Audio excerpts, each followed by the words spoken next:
ब्रह्ममुरारिसुरार्चितलिङ्गं निर्मलभासितशोभितलिङ्गम् जन्मजदुःखविनाशकलिङ्गं तल्प्रणमामि सदा शिवलिङ्गम्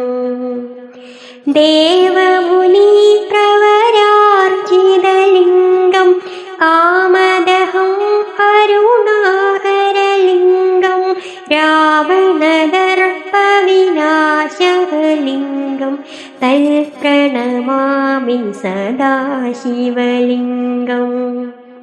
सर्वसुगन्धिसुलेपितलिङ्गं बुद्धिविवर्धन कारणलिङ्गं सिन्धसुरासुरवन्दितलिङ्गं तल्प्रणमामि सदा शिवलिङ्गम्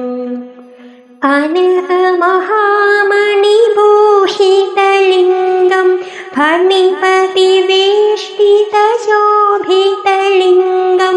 दक्षसुयज्ञविनाशकलिङ्गं तल्प्रणमामि सदा शिवलिङ्गम् कुङ्कुमचन्दनलेपितलिङ्गं पङ्कजहारसुशोभितलिङ्गं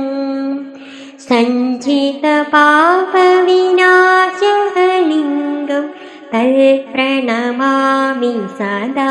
शिवलिङ्गम् देवगणार्चितसेवितलिङ्गं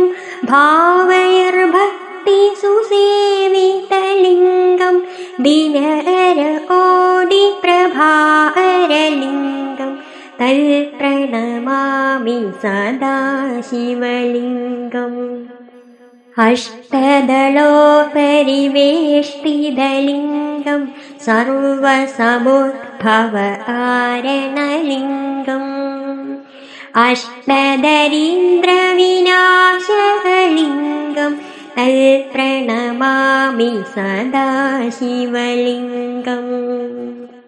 सुरगुरुसुरवरपूजितलिङ्गं सुरवनपुष्पसदार्चितलिङ्गं परात्परं परात्मलिङ्गं